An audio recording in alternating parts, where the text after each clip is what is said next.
Hi guys, welcome back to the Here's Johnny podcast. I've got another special guest on today. I've had to actually write down a list, the teams he's played for, professional football player.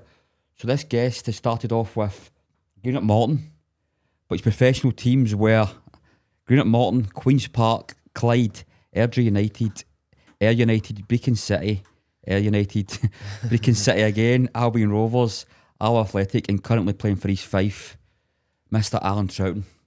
Alan, thanks for coming on and thanks for your time. Not a problem, mate. Really appreciate you inviting me on, so delighted to be here. So you started off with Greenock Morton Youth? Yeah. Well, I straight for school, kind of youth team, and then progressed, trained, we were full time, so just doing the YTS.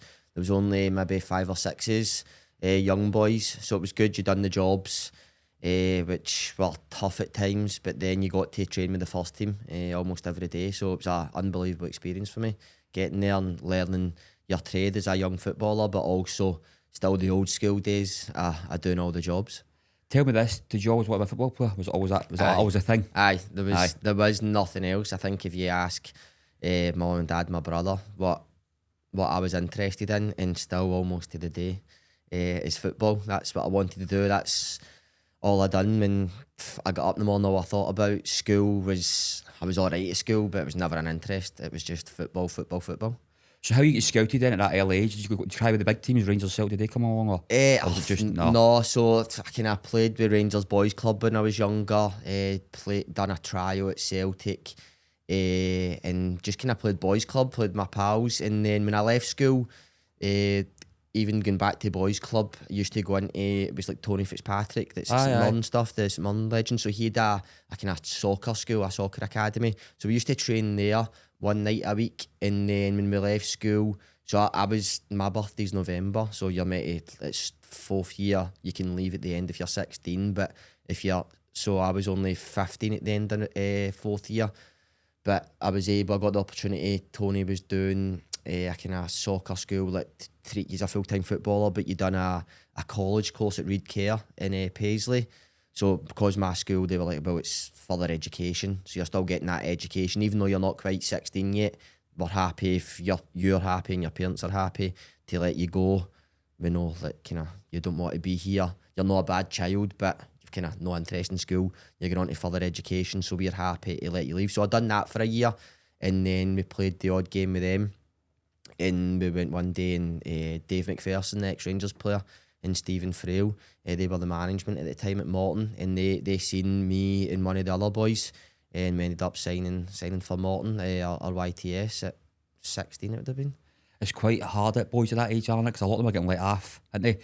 Is it 1,000 boys, like 2 will make it? It's wild, and even now, speaking to parents, and they've got kids in academies, and I'm going down as young as 7 or 8, and they're getting, I think it's like maybe every 6-8 weeks, boys are getting assessed, and the parents are getting taken in and saying, listen, right, he needs to work on this, that and that, and if he doesn't improve, then come 6 weeks time with the next assessment, they're out the door. Right. So it's absolute cutthroat. Yep. It's wild to think.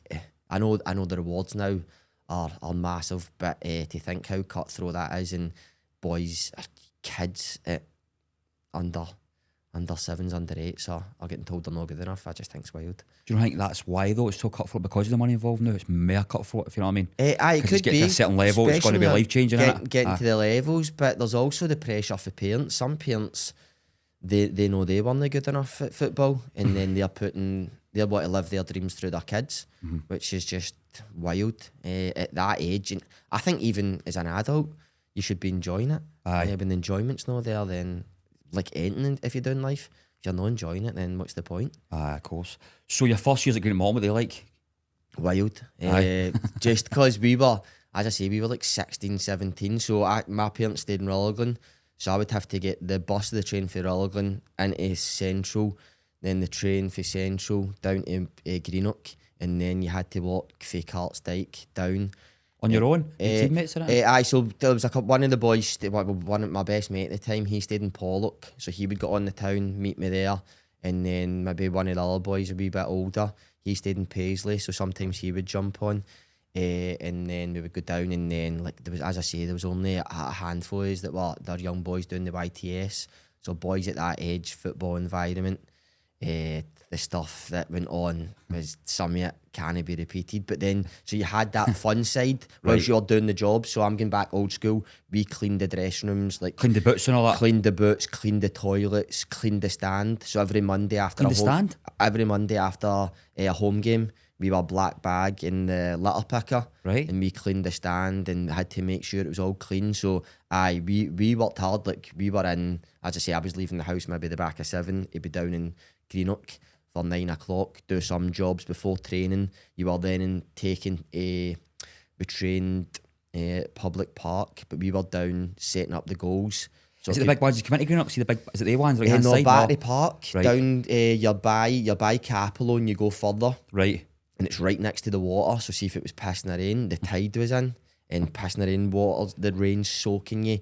You've got these big crossbars, the side of the goals, hammering these in, setting up the goals. You're absolutely drowned before training started.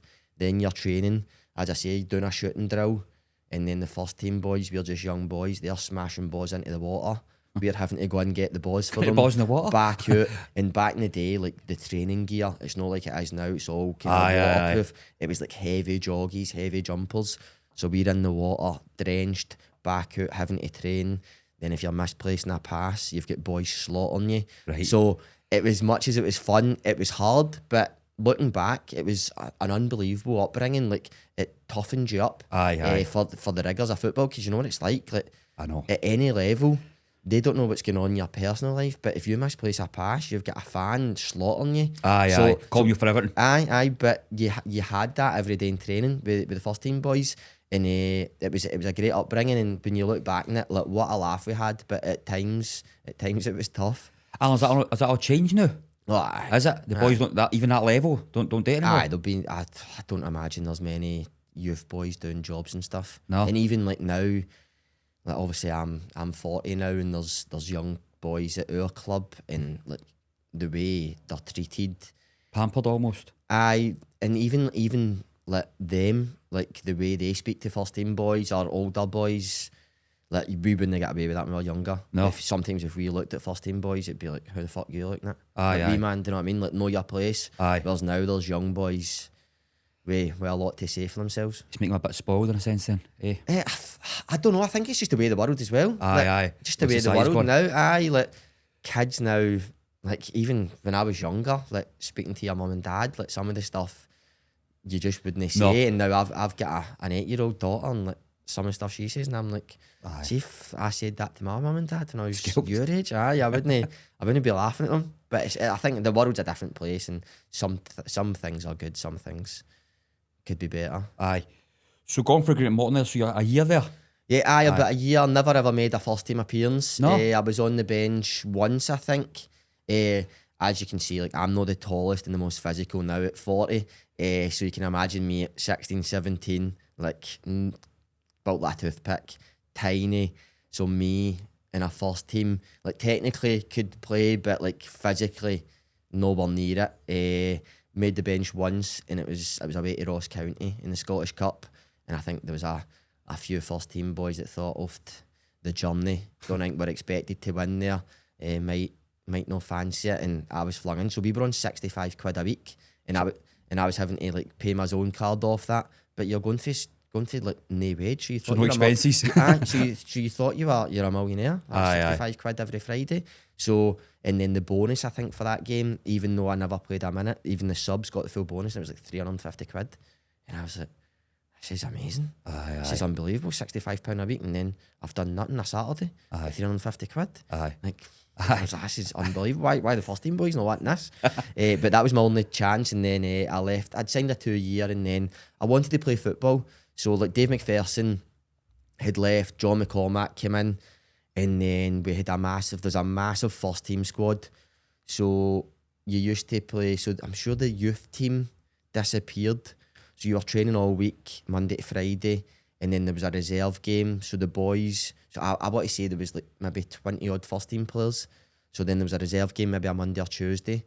So the first team players that hadn't played on a Saturday, they were then playing the reserves. So you're maybe getting like 10, 15 minutes every week, and or not getting on at all.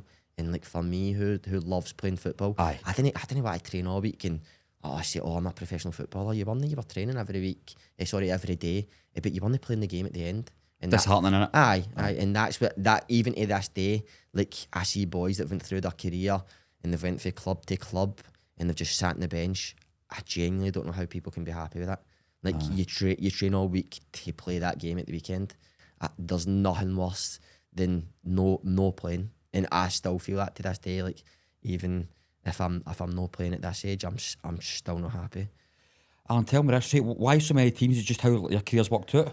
I think if you looked at the majority of kind of boys my age in the lower leagues of Scottish football, It's a thing. like, it's you're signing 1 year contracts, and then Is that the most you're getting, kind of thing, at that level? part-time football.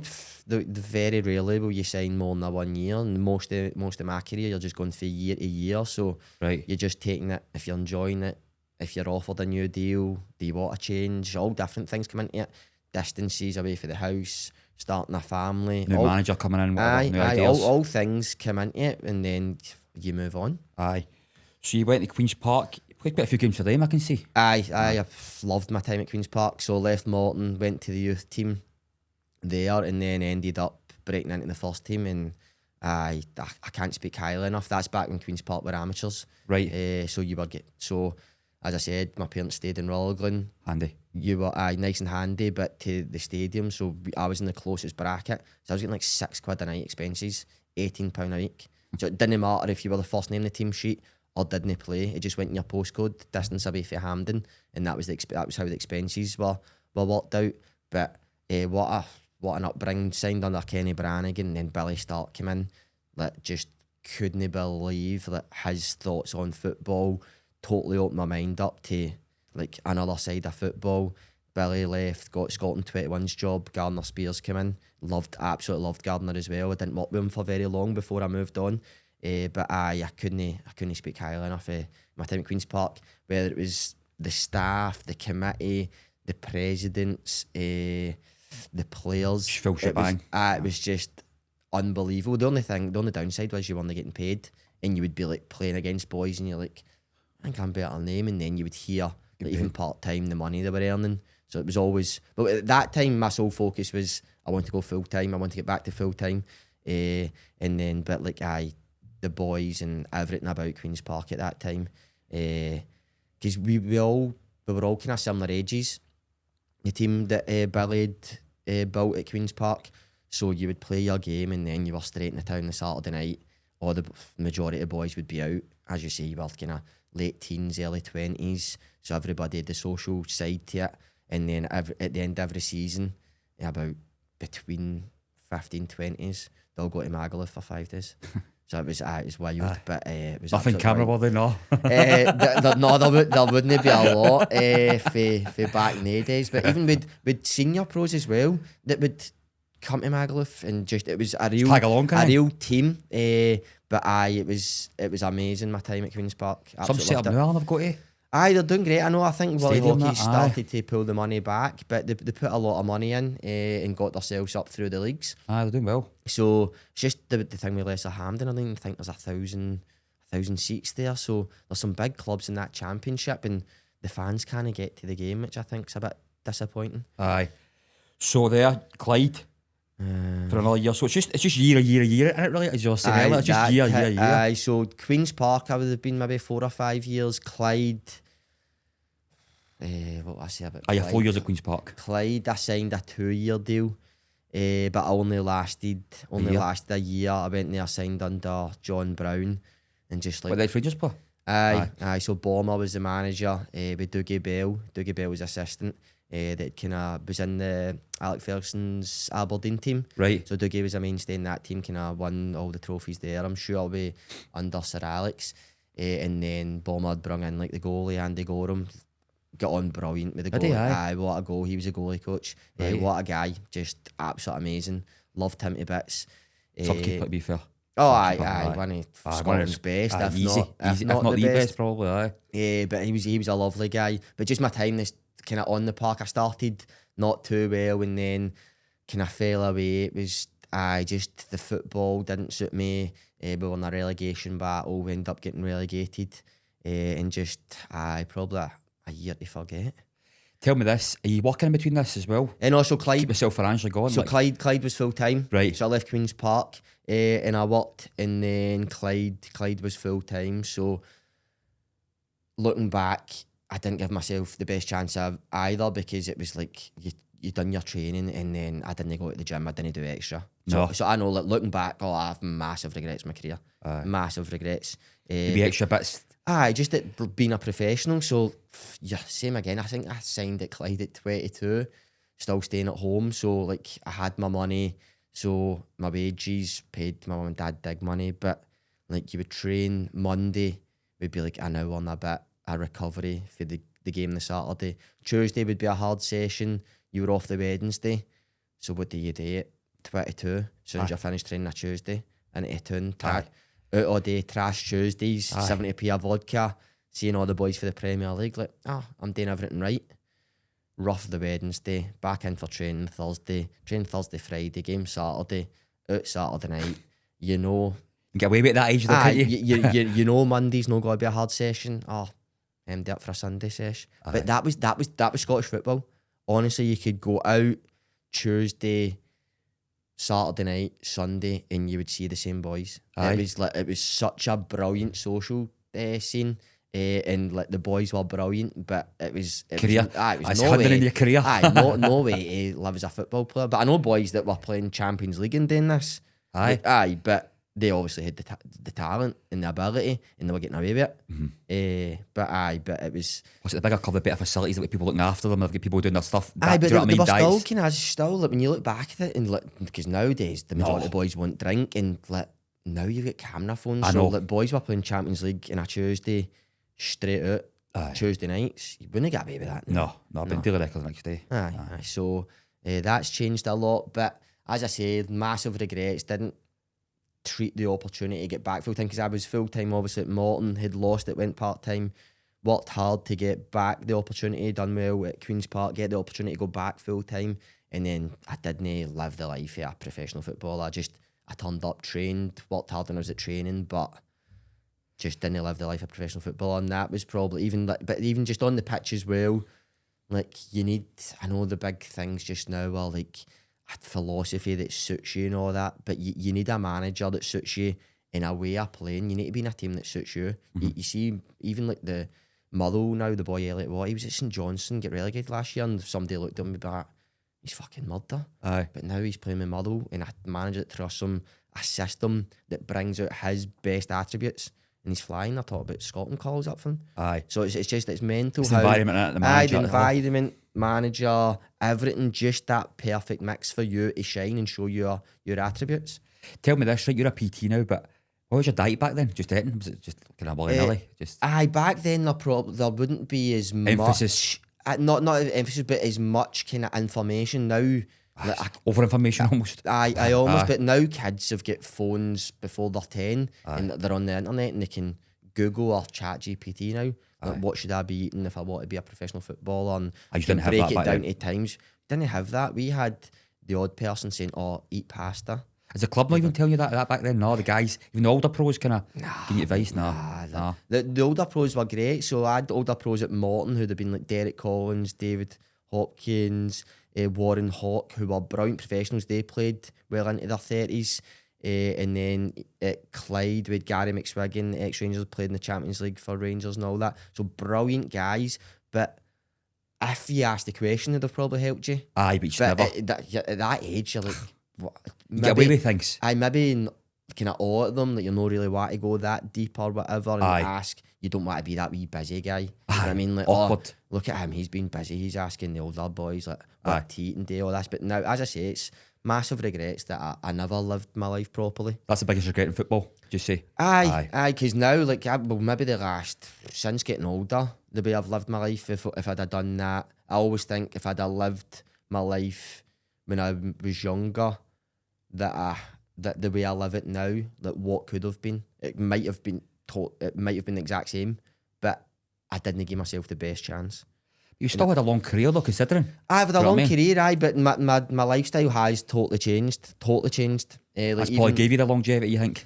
You need to. You can't do that. You were playing 90 minutes thinking straight out on than a night out. Like Aye, no so, recovering properly, and as you get older, as you say, that all Aye. catches up in you as well. You can't Knees get start away with going. it. You need to look after yourself, especially nowadays, because everybody's doing it. Aye. Whereas back in the day, everybody was living their lifestyle that way. So you were just one of all the players that as soon as they were finished their game or training, they were out. Whereas if you were still doing that and everybody else is now recovering properly, eating properly, sleep, going to the gym, if you were still living your life like that, you'd be done. You wouldn't be there. No. Alan, tell me, just a quick one to throw it in, right? Do you know, I think football's overly coached nowadays, all these tactics and stats. And I'm talking about Prem, like modern, like, do you know what I mean? Like, There's so many games you watch that are so boring. And like, I love Pep. I love it, and people blame him for changing football. And I'll never like blame him for the way he plays. But I know how like big he is on coaching and stuff. But he's always said like it's like to get the players into the final third and then they express themselves. I just don't think seeing football there's enough players that take people on. Like you go, like I remember going to games when I was younger, and if you got a dribbler, like you would be edging off your seat, of course, and you would watch the crowd, and as they went further down the line, everybody's getting out their seat to see it. It's exciting. You pay the money for a lot of things. Whereas now it's just like pass, and triangle and all that stuff. I think I don't mind it too much, but I watch a lot of games. I'm like, see when you get wingers that they go and they face up the fullback and then they just turn back and pass it back. Go and get at them. Get a chance. Yeah, because when I was younger, I played a lot in the wing at Queen's Park, and I wasn't rapid, but at times I could go by people, and like, even as a player, seeing you go by somebody and take somebody on, seeing you get by them, it's an unbelievable feeling. It's like making somebody's confidence. I just don't think there's enough dribblers in the game now. You also played for Shamrock Rovers against Newcastle. I played a friendly. So Michael O'Neill, when I was leaving Queen's Park, Michael O'Neill's the Northern Ireland manager, and he's just got the Blackburn job, I'm sure I've seen. So he was the manager of Brecon and tried to sign me, and I didn't sign. So then I went to Clyde, and I was leaving Clyde, and he was at Shamrock. So he contacted me, asked me if I fancied going over, and I was like, I didn't know much about the setup and stuff, seeing that they were playing Newcastle in a friendly. So I thought, so he'd asked me to go over for 2 days. Went over for 2 days, like 2 days worth of clothes. Stayed with the chairman's mum. So that's like must be a nice house, the chairman's mum. Irish woman in her 70s, like totties for breakfast, lunch and dinner. Lovely woman. It was just stereotypical, like as you would think, like Irish women, as I say, like totties on totties on totties for every meal. And then trained for like 2 days, and then he's like, oh, we're playing Newcastle at the weekend, would you mind staying on? And I'm like, I've got like 2 pairs of boxers, 2 pairs of socks. I was like, that's absolutely fine. So then we played the friendly, but I'd already kind of agreed a deal before I went over there, and they were a summer league. So this would have been the summer, and I think the league had already started, and I think it finishes November. So I'd agreed like to sign for the rest of that season and the next season. And then went over. Was the verbal agreement kind of thing? Aye. And then I don't know if it was my training performances that then after it I came home after played Newcastle. Newcastle had just been relegated to the Premier League. Right, okay. So, but Shearer got them relegated. I'm sure Shearer was in Villa, remember that time? Would it have been? I'm terrible with years, mate. So I don't know if it's, but they had like Joey Barton. I remember that Nicky team. Butt, Kevin Nolan, Good team. Epsiode. The players were unbelievable. But it's Damien Duff. So we're waiting to come out, right? And I'm like, watch Damien the telly, match of the day every Saturday. Like, who will I be the same? I'll be the same size as Damien Duff. Stood next to him in the tunnel, at least a head bigger than me, about twice the width of me, and see the thickness, the depth, and I'm like, fucking hell. Tell us what is he eating? And then I remember, I think it was one of the Amiobi brothers. I used to play Ali Will be sure. And he's getting it, doing all the tricks. In typical Scottish mentality, you're like, right, next time he does that, he's getting smashed. Way to smash him, and I mean, like straight leg just below the knee, caught my belter. I'm lying down in agony, with smashing him, and he's looking at me as if a fly had lasted on him. And I'm like, this is a different level. Just you don't realise you play these guys. Like the sheer size, physicality, speed, strength. Not only are they better players than you, but every possible aspect in life they are better than you. It's wild. And even like up in Scotland, when you play the Premier League teams, you see that. And then obviously you play Rangers and Celtic, they're another step up. And then, so that's, I always say, like, that must be how they, like, Rangers and Celtic players are, the Scottish boys feel when they go and play in Europe.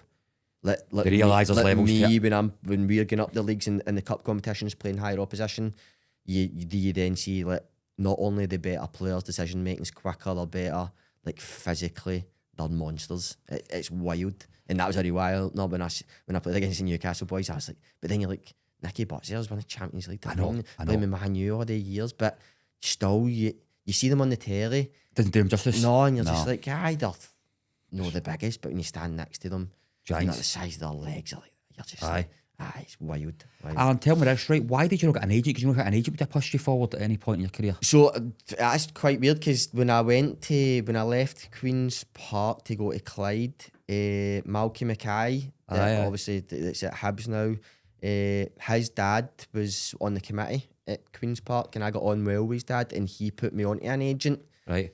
So I signed up with an agent when I went to Clyde, but then so when I was leaving Clyde, I said to him, like, listen, like, so Clyde went into administration. They basically says you've got a 2-year deal. You either accept a month's wage of your second year, or else we go into administration and you get nothing.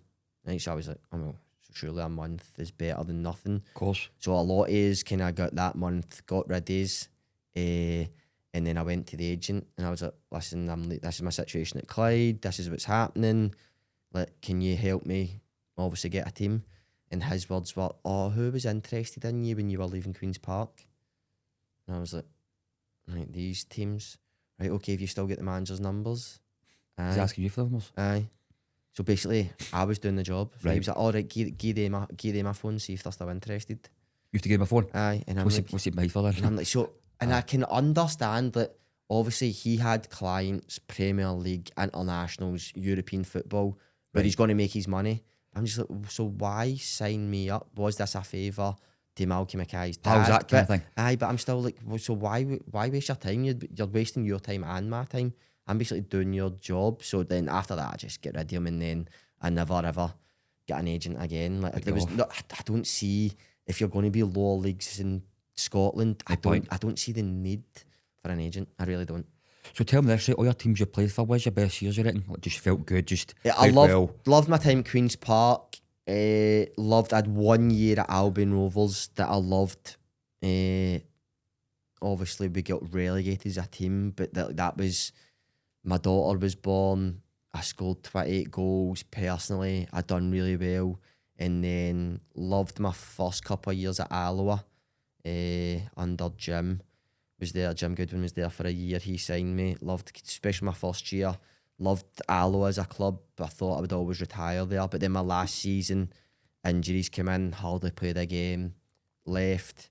And then kind of last season at East Fife. I think when you do well personally, it always makes it well. In fact, I loved my first spell at Brecon as well. Absolutely loved it. The majority of it. After a certain point, when Ray McKinnon stuff came in, I loved it. My first spell at Brecon. Did you go East Fife promoted last season, didn't you? Aye, we won the playoffs. That will always be a massive regret, but then I've won the league. But I still to this day think we should have won the league. But obviously at the end of the day, Peterhead beat us by a point and won the league. But I've never won a league, and that's the closest I've ever been. You never won a league? No, I've won the playoffs maybe 5 or 6 times. And if MD asked me if you ever won anything in football, I would say no.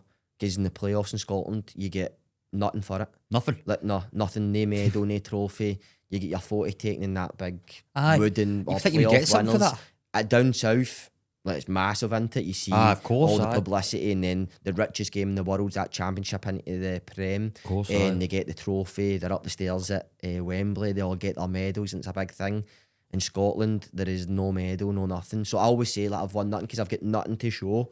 And last year, obviously doing well individually, and then I was desperate, and like that's my lowest point in football. We went to, it was obviously between us and Peterhead, and we went up to Peterhead in the second last game of the season, and they beat us 1-0, and they won the league, and they're celebrating, and you've lost the league. That was highs and lows of football, innit? Oh aye, there's a lot more of those. especially in my career, there's many more lows. That's how you need to appreciate the highs when they do come along. But aye, that was... And then you've got the bus home for Peterhead after losing the league, and you're like, fucking hell. Everybody just on their phones, just play. And put the tunes on or something. No, silence, mate. Silence. Just... Nobody talking, everybody just head down. And then obviously you're getting the text, because people love to text when you fail. People love it. Scottish thing, innit, I think. It's such a shit mentality. I know, rubbing it in almost. Like even this year. Pals, you think of pals, and then you're like, some pal. But then look, people you've like got in your phone that you've not heard from. I know. In months or years, like, oh, I see. Unlucky, mate, as if like... never won the league. Or even see this season, right? I've been injured for most of this season. And we went on a really good run. Kind of the start of the season when I was first injured, and I'm getting texts like, oh, teams flying with you being injured, and I'm like, all right. Gigs. And then we went on a shitey run whilst I was still injured. No text to say, oh, the team's fell away when you've been injured. It's such a weird mentality. I find it so strange, but I think it is a Scottish thing. It's everything, Alan. It's every industry in Scotland, though. It's weird. Football, but football's more a wee bit toxic, though, in that sense, because you've got...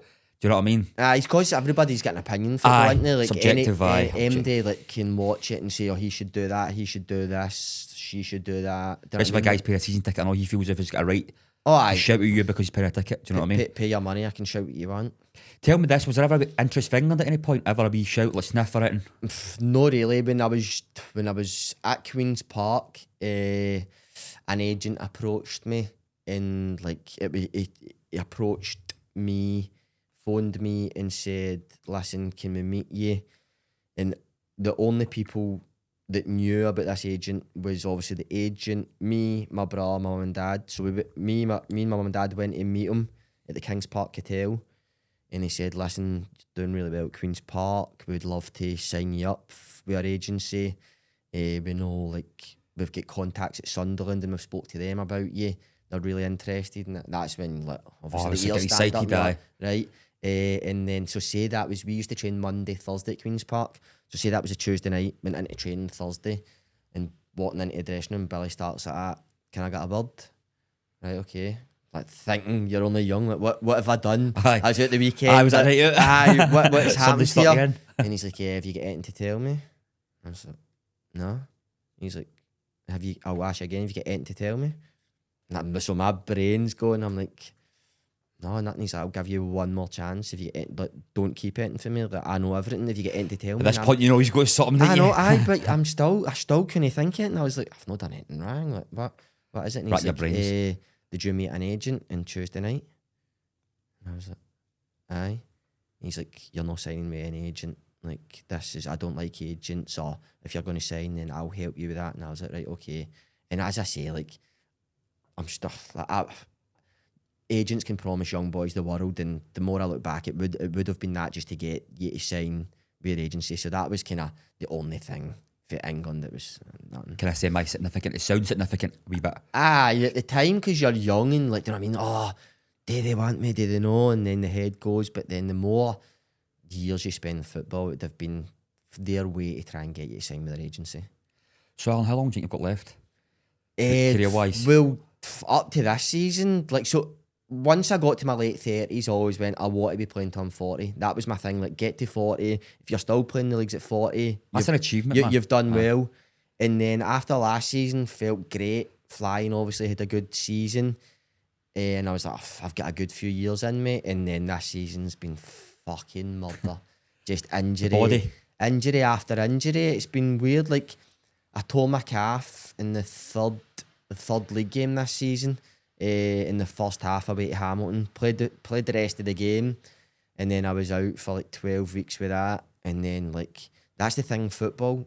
People don't see, like, they lows see that being injured. And it's honestly so bad. Like, I take it so personally. Like, why me? Like, I live my life properly now. I do my rehab, I do my prehab. Like, every Sunday after a Saturday game, I'm in the gym doing my recovery. And then everything right, you're ticking on the boxes. But then you're like, it's just life. You're obviously going to get injured. So and then you get the comments like, oh, you're still a player here, like, oh, you injured again, and you're like, think I want to be injured? Think I want to travel to training for the boys to go there to the training pitch and me to go to the gym? It's difficult. So now, don't know how many games I've played this season, not a lot. So now you're starting to think, is my body done? Is this the end? But then with my mentality and my kind of stubbornness, I'm like, I'll not let myself end like this. That's what's in my head. Like, I'm not going out this way. But we'll see. So in the summer, obviously, you discuss it with the team and see what's happening, kind of thing. I discuss it with the team, or most importantly, with my family, and just see what they think. Because it takes its toll on them. Like, people don't realise that as well. Like, so I know this is a Sunday in here doing this, but yesterday I was up at Peterhead. So for an away game, knowing the squad, getting up there injured, so you're leaving the house at 9 o'clock, getting home at 9 o'clock. So It's taking its toll. So your full day is away for the family as well, and then to no play. So like, my wife's like, well, why are you going if you're not playing? I'm like, but I'm going to support the boys, part of the squad, club captain and stuff. And it's obviously a big game. We're struggling at the moment, so we need boys together and we need to stick together. So it's your full Saturday, and then you get up today's Sunday, and then you're back to work tomorrow. You know what I mean? So like, you're missing that kind of family time as well. All the sacrifices that people don't think. So you're making all the sacrifices that players are getting paid £1,000 for. Well, big money. We are not. Aye, you know what I mean? But you're making very similar sacrifices for no the reward. But less. then they're getting the reward because they're better at their job than you. Aye. It's like every profession, isn't it? Aye. The people that are best at it get the most money. It's one of the ones. So Alan's also does like PT and stuff like that, and teaching my boy actually one-to-one football coaching. So you're doing that at the moment. So how are you finding that? All right. I mean, I love it. I absolutely love it. Like, I've always kind of searched for that thing. Like, my main thing, as I said earlier, has always been football, but like sport. My wife cracks up with the amount of sport and different sport that I watch. I've seen your Instagram. Do you watch NFL now as well? Love the NFL. Absolutely love it. I was, me and my brother were down in London in October at Tottenham Stadium. I remember seeing it on the telly, when we were younger. When we were in Florida, we went to a game in Tampa. Genuine fans or just kind of bandwagon guys? No, we've loved it for years. So love that. Love the NFL. Even when we went to America when we were younger, we done the MLS, done the basketball. That's got better over the years, Aye. That's massive now. With, like, some saying it's getting better. Man there, some of the stadiums there, I don't know. Atlanta, I think the Atlanta one's like 70,000 or something. I'm not sure if like some of them share with the NFL teams. Right. So like in America we done the MLS, NFL, NBA, and then the baseball and stuff. So the only one we never done in America was ice hockey. So obviously I was lucky enough that my mum and dad took us to that. But just sport, like even like all the... Sweating my ball, you're watching? Any sport, even the major tournaments of golf, watch all the major tournaments of golf, snooker. I just love sport, that competitiveness, and seeing people darts. I'm into darts now. Was it Hydro all night? You seen that? Oh, were you? No, it was at Hydro. Oh, sorry, the Premier League. Aye, I seen it. Yeah, so I was never big into darts, and then it was like, obviously the World Championships were on over Christmas, New Year, like 2 years ago. Maybe last year, was like, Dad, what's that in the telly? And I didn't even realise it was on. I was like, oh, the darts. She's like, and she came like get right into it, just shouting like 180. Aye. And then since then, like, look, let's help that guy. He's helped massively. He's unbelievable. I know, What's his age now? I know. But then so now I'm into the darts, and my wife's just like, I didn't you know fucking watching this telly, it's sport. So she's getting down, but so sport, and then the PT thing was just like, Because you're a fit guy, I love like the kind of fitness aspect. I know some players that hate gym work. I like being in the gym. I like doing my gym work. I like playing football. I like the lifestyle. Like even when I stopped playing, like you see former players in the balloon, and like my missus would always say to me, like, you eat that much food, like as soon as you stop playing, you're gonna balloon up. But I couldn't do that. Couldn't do it. Like, too vain. So I don't know that, but I just like, so if we go on holiday in the summer for 2 weeks, the first week I'll eat and drink as much as MD. You tell it it's a holiday time. But then the second week I'll not touch a drop of alcohol. So 1 week bad, 1 week good. 1 week in, but like after that week I'm like, oh my god, I feel like shit. I feel heavy. I can see in the mirror. Well, it's like sluggish. You know your own body. So then you suss a gym out. Well, there's one in the hotel. You find the local gym. Join that for that last week. Always because you're going straight back into pre-season now as well. But even in my head, I'm like, I couldn't let myself slip. So I love the feeling good aspect, the fitness aspect, and then I thought with that the way I feel, like if I can help people, then why not try and help people? Especially now, I'm kind of big on with parents and stuff. And I've seen that on your Instagram, aye. I kind of going down that route because there's a lot of parents that think as soon as they have kids, then they just need to give up their kind of health. I'm one of them. At the minute. You've got a 6-month old baby, which is hard. But then, if you don't go to the gym, start eating shite, you're going to feel worse. So you're going to be more tired. Your lack of sleep's going to be bad. And then for your family and the people around, you're going to be cranky. You're going to feel, if you feel bad, then your mood's bad, and then that relates. Then who suffers for that? Everybody that's running about you. No, it's so important. And then even like nowadays for mental health, I know. It's even a walk 20 minutes a day for your, just for your head. Get out, fresh air. People think they need to go to the gym for 2 hours. No. Half an hour, 45 minutes. Just try and make that time, just for yourself, and then that will help your family as well. I think it's massive. So just to finish up, Alan, what would you say to a young boy nowadays, like starting in football? Because you're telling me the mistakes you made, like a bit of regrets with it. Maybe the after football, not putting enough effort in the gym and stuff like that. So what would you say to young guys, maybe going through the ranks at an academy, youth level? What would you say to them? I think nowadays, enjoy it, try and enjoy it is massive, because you always do better in something that you enjoy, but you need to work hard. You need to now, and as I say, the extra bit in. And like a lot of the boys come through now won't touch a drop of alcohol, or they'll drink very little. Now, whereas back in my day, as I say, that was the culture. You were encouraged almost. You were brought into, like, if there was somebody that didn't drink, fuck's this weird though. He's a weirdo. Hey, wee man, how you not drinking? Like, what? You're not drinking. But you need to make sacrifices. You need to, even like for the level I've got to, like, it's only me and my brother. I was best man at my brother's wedding. I missed his stag do because we had the playoffs, and my brother had looked into it like, your season finishes then, I'll book my stag do for this. Tried to kind of work we made the playoffs, and he's like, fuck, I never even thought about the playoffs.